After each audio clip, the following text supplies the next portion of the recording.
अस्सलाम वालेकुम प्यारे बच्चों। ब्राउन मुंबई महानगर पालिका शिक्षण विभाग MCGM ऑनलाइन वर्चुअल क्लास में आप सभी का इस्तकबाल है, स्वागत है। मैं हूं आपका मौल्लिम शम्स तबरेज़। चलिए करते हैं लेसन की शुरुआत।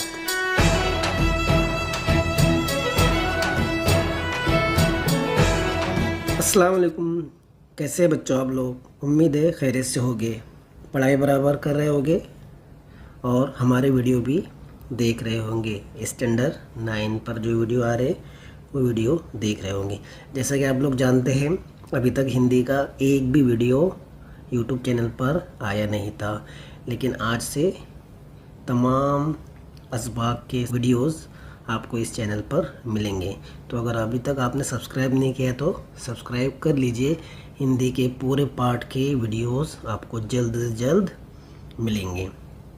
चलिए शुरू करते हैं आज का हमारा सेशन। जैसा कि आप लोग जानते हैं, हिंदी लोकवाणी हमारी किताब का नाम है, माध्यम उर्दू है, कक्षा 9वीं, विषय हिंदी।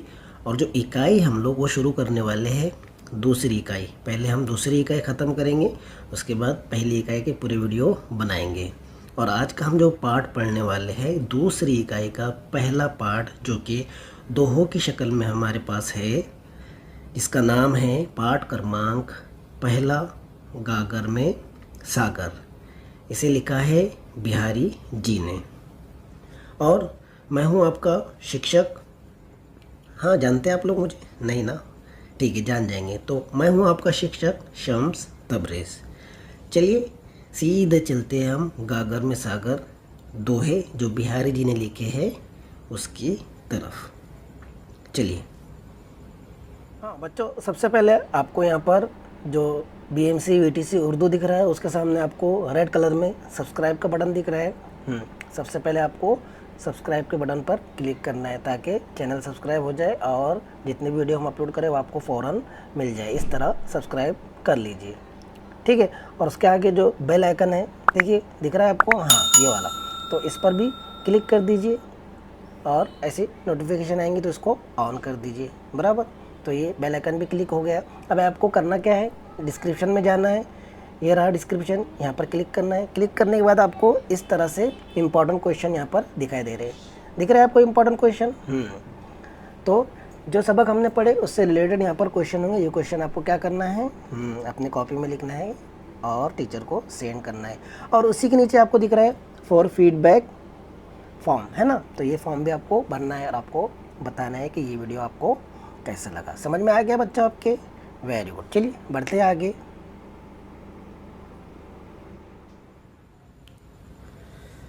तो बच्चों, जैसा कि आप लोग जानते हैं, आज हम पाठ पढ़ने वाले हैं गागर में सागर, जिसे लिखा है बिहारी जी ने। और ये एक दोहों की शक्ल में है, इसे कविता बोल सकते हैं हम लोग। आइए जान लेते हैं बिहारी जी का परिचय। तो ये रहे बिहारी जी, जिन्होंने गागर में सागर और इसके अलावा और भी बहुत सारे दोहे लिखे हैं। इनका जन्म हुआ सन 1595 के लगभग ग्वालियर में और इनकी मृत्यु हुई 1664 में।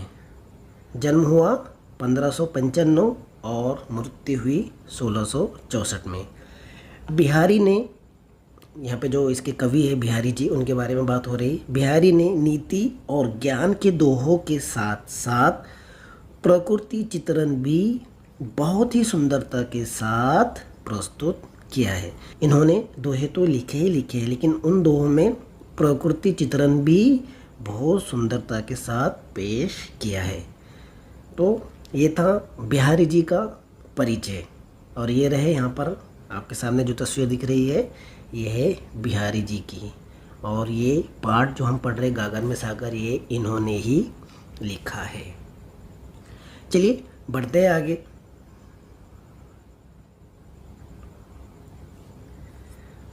बिहारी जी की प्रमुख कृतियाँ देख लेते हैं। जैसे कि आपको यहाँ पर जो किताब दिख रही है, ये किताब इन्होंने नहीं लिखी है, लेकिन इसके अंदर उनके दोहों को एकत्रीकरण किया गया है। उनके तमाम दोहे इस किताब में आपको मिल जाएंगे। बिहारी की एकमात्र रचना सतसाई है। इसमें 700 19 दोहे संकलित है। सभी दोहे सुंदर और सराहनीय है। तो आपने कितने दोहे लिखे हैं टोटल? 719। और ये एक मात्र है उनकी, सतसाई जिसे कहते हैं। देखिए यहाँ पे लिखा है बिहारी सतसाई। तो ये तमाम दोहे आपको इस बुक में मिल जाएगी, जो कि है 1719 दोहे। एक शेर मतलब एक दोहा, सभी सुंदर और सराहनीय है। तो ये थी इनकी प्रमुख कृतियाँ।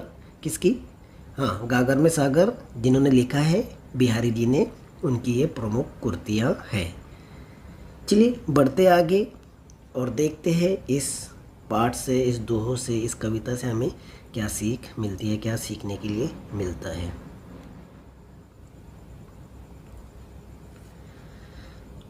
दोहा, इसका प्रथम और द्वितीय चरण 13-13 तथा द्वितीय और चतुर्थ चरण 11-11 मात्राओं का होता है।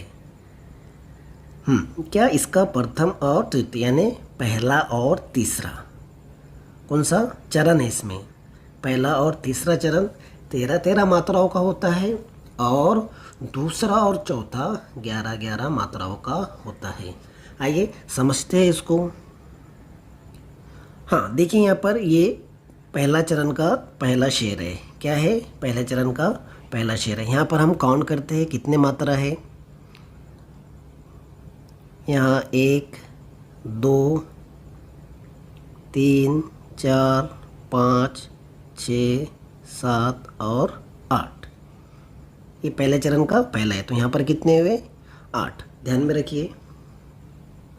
हाँ, तो पहले चरण के पहले शेर में 8 थे और यहाँ पर ये भी पहला चरण का दूसरा भाग है, तो यहाँ पर 8 से आगे 9 10 11 12 और 1 13। तो टोटल कितने हैं? 13। तो ये 2 शेर ये हो गए पहला चरण। इसमें हमने काउंट कर लिए कि 13 है। समझ में आ रहा है आपको? पहला और तीसरा चरण कितने कितने मात्राओं का है? 13-13 मात्राओं का है और दूसरा और चौथा 11-11 मात्राओं का है। समझ में आ रहा है ना आपके? यहाँ पर जो आपको 2 दिख रहे हैं, 2 मात्रे हैं ना, इस तरह 2 मात्रे दिख रहे हैं ना आपको। ये 1 काउंट होगा। कितना काउंट होगा? 1। समझ में आ रहा है आपके? 2 मात्रे हैं तो इसका मतलब ये 2 नहीं है, बल्कि 1 ही इसे काउंट किया जाएगा। समझ में आ रहा है? तो पहले चरण में 13 मात्रे, तीसरे चरण में 13 मात्रे, दूसरे चरण में 11 मात्रे और चौथे चरण में 11 मात्रे।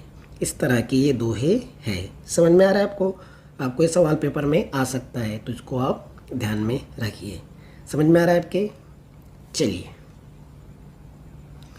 तो यहाँ देख रहे थे हम इसका प्रथम और द्वितीय चरण 13-13 तथा द्वितीय और चतुर्थ चरण 11-11 मात्राओं का होता है, जो कि हमने समझ लिया। और जैसे जैसे आगे हम बढ़ेंगे वैसे वैसे उसे देखते भी जाएंगे। प्रस्तुत दोहों में कविवर बिहारी ने व्यवहारिक जगत की कतिपय नीतियों से अवगत कराया है। व्यवहारिक जगत के नीतियों से अवगत कराया है यहाँ पर बिहारी जी ने हमें। समझ में आ रहा है आपके? मुझे उम्मीद है आपको समझ में आ रहा होगा और वीडियो अच्छा भी लग रहा होगा। चलिए, यहाँ पर हो गया सब। अब चलते हैं हम सीधे कविता की तरफ, जो कि लिखा है गागर में सागर बिहारी जी ने दोहों की शक्ल में। चलिए पढ़ते हैं बिहारी जी के दोहे। तैयार है आप लोग? ओके, चलिए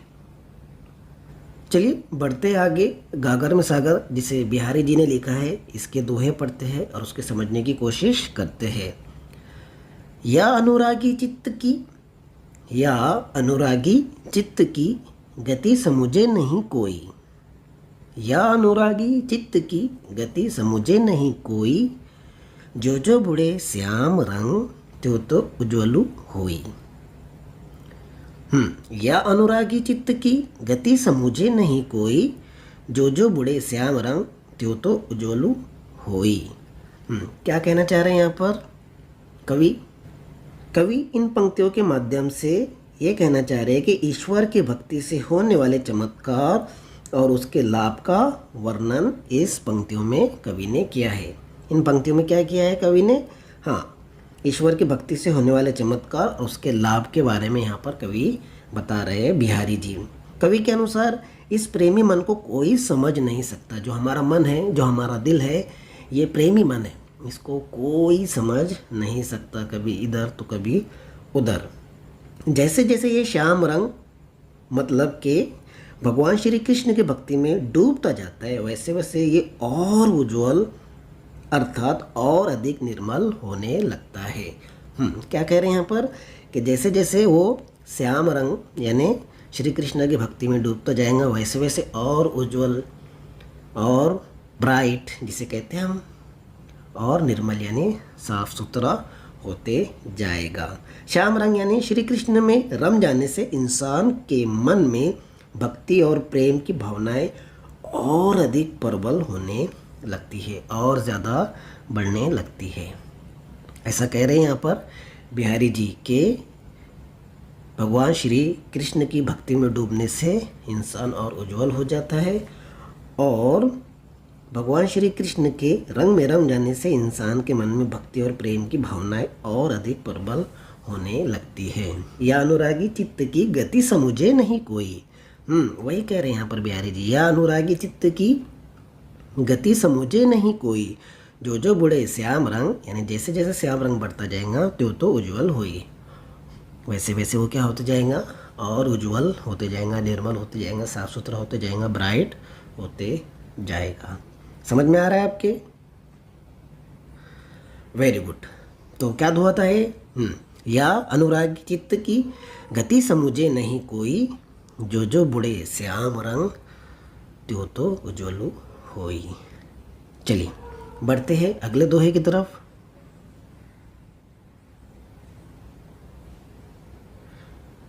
चलिए, घरू घरू डोलत दिन हवे, जनु जनु जाज तुजाई, दियो लोभ चश्मा चखनु, लगो पुनी बड़ो लखाई। क्या कह रहे हैं यहाँ पे बिहारी जी? घरू घरू डोलत दिन हवे, जनु जनु जाज तुजाई, दिए लोभ चश्मा चखनु, लगू पुनी बड़ो लखाई। क्या समझ में आ रहा है आपके? चलिए समझते हैं। कवि इन पंक्तियों के माध्यम से इंसान को लालच में अंधा ना होकर सही गलत का फर्क समझने के लिए कह रहे हैं। वो बता रहे हैं कि लालच में अंधा होने की ज़रूरत नहीं है, बल्कि सही और गलत को समझना ज़रूरी है। क्या कह रहे हैं यहाँ पर कवि? कवि ने लोभी व्यक्ति का वर्णन करते हुए कहा कि लालची इंसान दिन बनकर घर घर घूमता है, प्रत्येक व्यक्ति से सहायता अथवा कुछ पाने की याचना करता रहता है। ऐसे इंसान की आंखों पर लालच का चश्मा लगा होता है, इसलिए वो अच्छे बुरे की पहचान नहीं कर पाता। क्या कह रहे हैं कवि? कि जो व्यक्ति रहता है, लालची व्यक्ति जो रहता है, लालची इंसान जो रहता है, वो घर घर भटकते रहता है और ऐसे व्यक्ति को तलाश करता है जिससे उसका फ़ायदा हो। क्या हो? फ़ायदा हो। वो हर किसी से यानी प्रत्येक व्यक्ति से कुछ न कुछ मदद चाहता है। वो ऐसा चाहता है कि यहाँ से मुझे कुछ न कुछ तो ज़रूर मिल जाए। तो ऐसे इंसान की आंखों पर क्या होता है? लालच का चश्मा लगा होता है, इसलिए वो अच्छे और बुरे की तमीज़ नहीं कर पाता, बुरे और भले की तमीज़ नहीं कर पाता, सही और गलत की तमीज़ नहीं कर पाता। बस उसे क्या चाहिए? धन चाहिए, पैसा चाहिए, क्योंकि वो क्या है? लालची है। एक चीज़ है तो दो हो जाए, दो है तो तीन हो जाए, एक घर है तो दो घर हो जाए, एक गाड़ी है तो दो गाड़ी हो जाए, है ना? एक खेत है तो दो खेत हो जाए, एक कुआं है तो दो कुएं हो जाए। इस तरह लालची इंसान के आंखों पर चश्मा चढ़ा रहता है। काय का चश्मा? उसको अच्छा और बुरा कुछ समझ नहीं आता। बस वो ये चाहता है कि आ जाए, माल अंदर आ जाए, वो किसी भी तरह से हो, चाहे वो सही रास्ता हो चाहे गलत रास्ता हो, लेकिन माल अंदर आना चाहिए, बस पैसा बनना चाहिए। अच्छा और बुरा गया तेल लेने। ऐसे उसकी सोच होती है। किसकी? लालची इंसान की। लालची इंसान क्या समझता है कि उसका स्वार्थ सिद्ध होता है, उसे ही वो सबसे योग्य और अच्छा मान लेता है। जहाँ पर उसका स्वार्थ, जहाँ पर उसका मतलब पूरा हो जाता है, उसी इंसान को वो सच्चा सिद्ध पुरुष मानता है और उसी को अच्छा मानकर उससे ही लगाव रखता है। ऐसा कह रहे हैं यहाँ पर बिहारी जी। घरू घरू डोलत दिन हवे, जनु जनु जाच तु जाए, दीवे लोभ चश्मा चखनु लघु पुनी बड़ो लगाए। ये कह रहे हैं कि लालची इंसान जो है घर घर जाता है और किसी से सहायता चाहता है और उसकी आंखों पर चश्मा चढ़ा होता है, इसके लिए उसको अच्छे और बुरे की तमीज़ नहीं होती और वो उसी को अच्छा और सच्चा मानता है जिससे उसका मतलब पूरा होता है। समझ रहे आप लोग? Very good. घरू घरू डोलत दिन हवे, जनु जनु जाच तुजाई, देवे लोभ चश्मा चखनु लघु पुनी बड़ो लखाई। चलिए बढ़ते हैं आगे।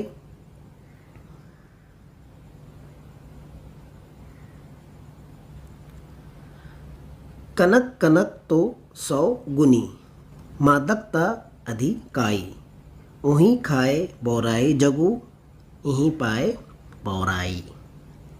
क्या कह रहे हैं यहाँ पर कवि? कनक कनक तो 100 गुनी, मादकता अधिकाई, उही खाए बोराई जगू, यहीं पाए बोराई। क्या कह रहे हैं यहाँ पर कवि? इन पंक्तियों के माध्यम से कवि ने धन प्राप्त करने के बाद इंसान को संयम से काम लेने का संदेश दिया है। कैसा संदेश दिया है?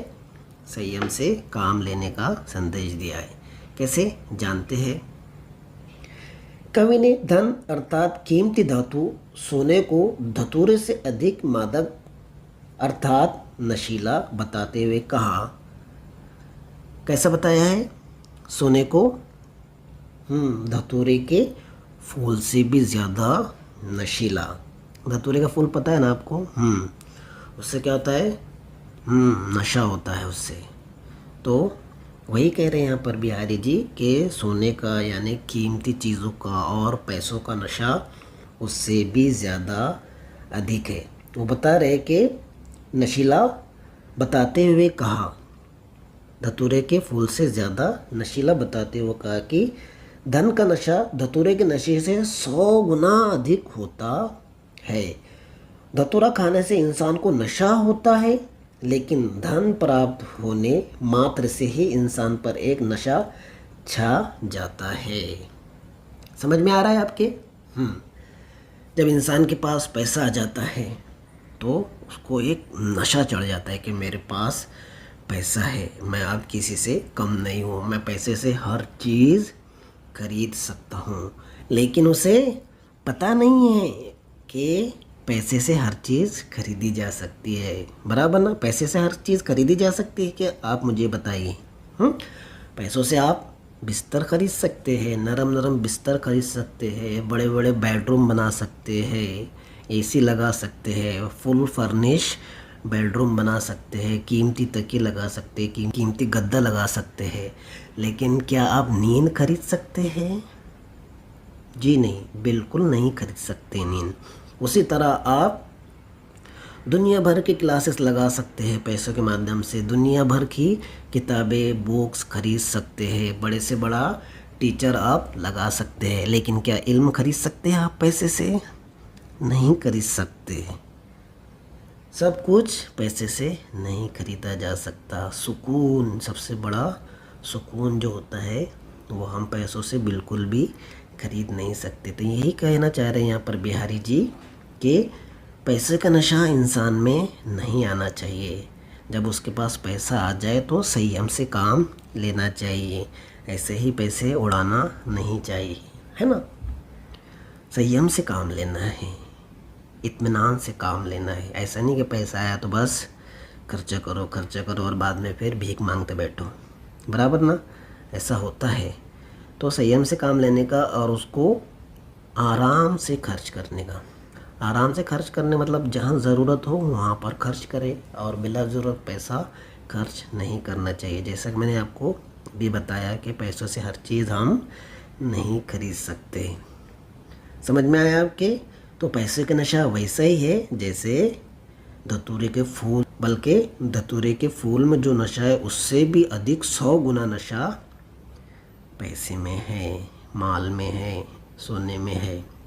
वही कह रहे हैं यहाँ पर बिहारी जी, कनक कनक तो 100 गुनी मादकता अधिकाई, वहीं खाए बोराई जुग, यहीं पाए बोराई। समझ रहे आप लोग? ओके, चलिए बढ़ते हैं आगे।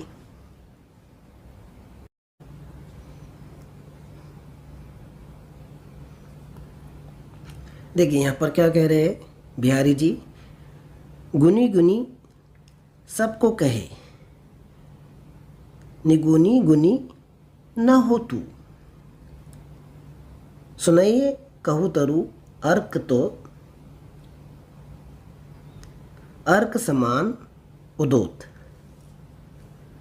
क्या कह रहे हैं यहाँ पर कवि बिहारी जी, गुनी गुनी सबको कहे, निगुनी गुनी न हो तू, सुनाइए कहू तरी अर्क तो अर्क समान उदोत।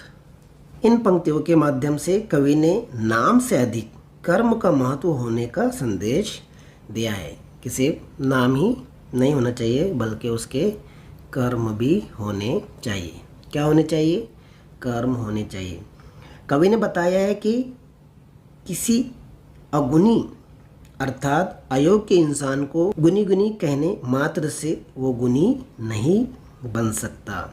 हाँ, अगर किसी इंसान को बोले कि ये बहुत गुनी है, बहुत गुनी है, गुनी गुनी है, इसका मतलब ये नहीं है कि वो गुनी बन जाएगा।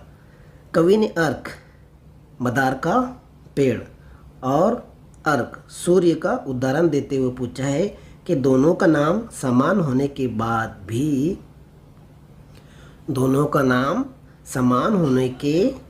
बाद भी क्या आज तक किसी ने अर्क के पेड़ को कभी सूर्य की तरह प्रकाशमान और चहु ओर प्रकाश फैलाते हुए देखा है?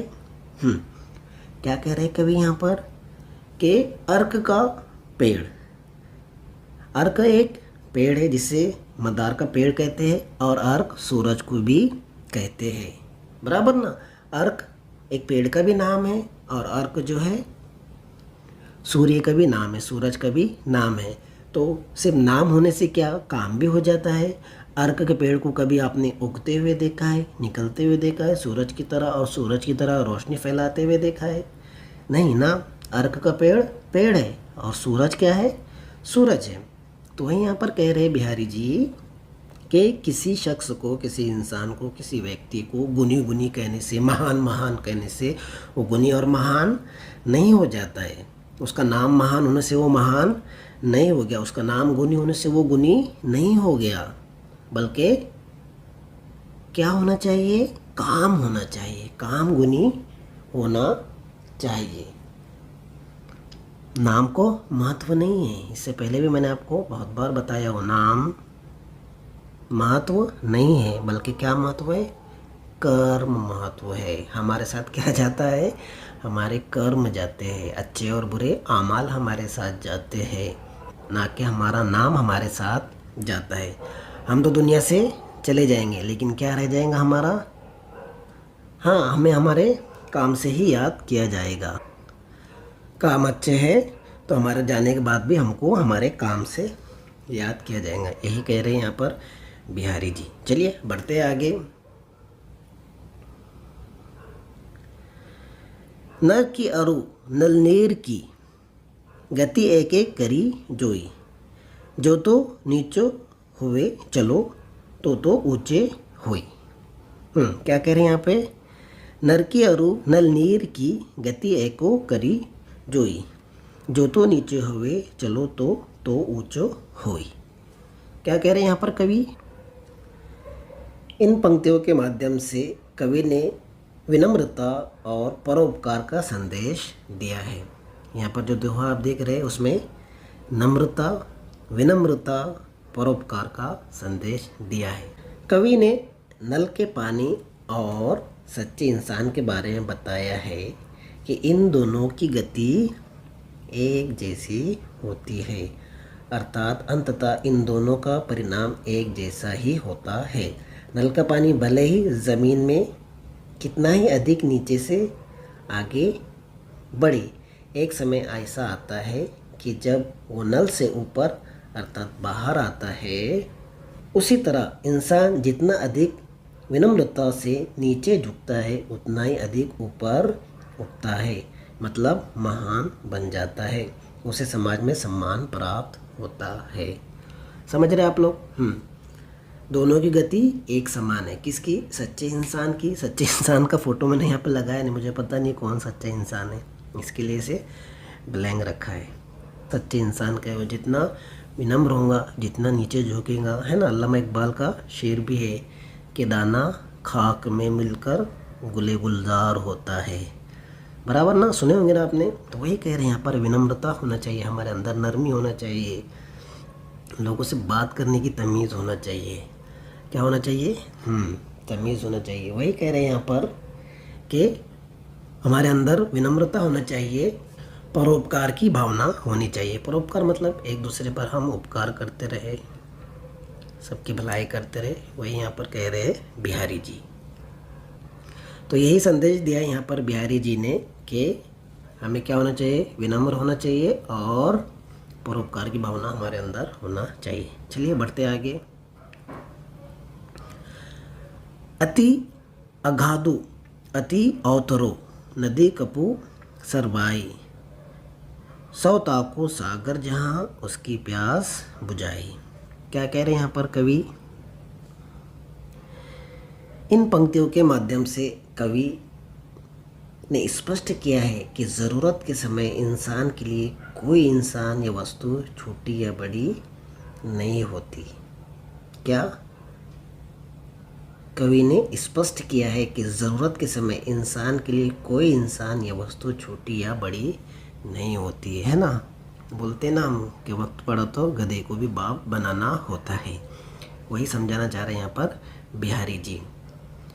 अति अगाधु अति अवतरो नदी कपू सरबाई, सौ ताको सागरो जहाँ जिसकी प्यास बुझाए। कवि ने बताया है कि इस संसार में अधिक गहराई वाली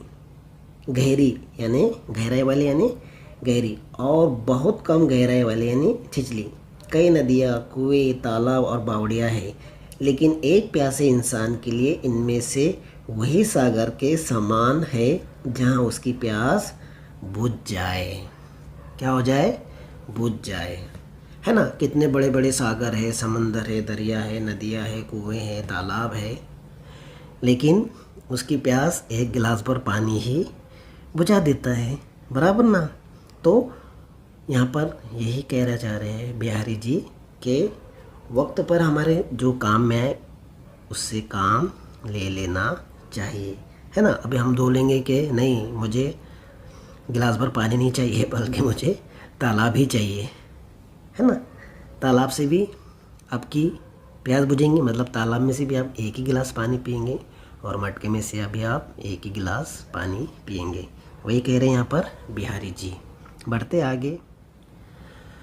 बुरे बुराई जो तजो तो चितो खैरो सकातु, जो निक लंक मयंकु लखी गनो लोग उत्पातु। क्या कह रहे हैं यहाँ पर कवि? इन पंक्तियों के माध्यम से कवि ने संदेश दिया है कि सही राह पर चलना बुरे लोगों के लिए आसान नहीं होता है। उस राह पर अनेकों कष्ट मिलते हैं। जो बुरा इंसान है उसको बहुत वक्त लगता है सही राह पर आने के लिए। कवि ने बुरे इंसान के बारे में बताया कि वो सिर्फ बुराई कर सकता है, उसके पास दूसरों का बुरा करने के सिवा कोई अन्य गुण अवगुण नहीं होता। ऐसे में यदि वो बुराई की राह छोड़ देता है तो सही मार्ग पर आ जाएगा, लेकिन सही मार्ग पर चलना ऐसे लोगों के लिए आसान नहीं होता है। वह इस परिस्थिति में बहुत भयभीत होने लगते हैं।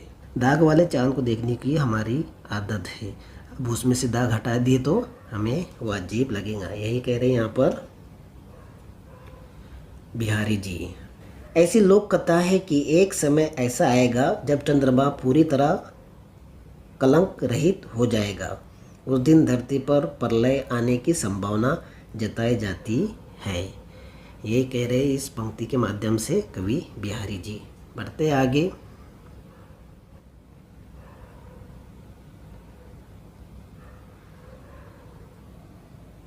समो समो सुंदर सबो, रूप करूप न कोई, मन की रुचि जीती जीतो तित तेती रुचि होई।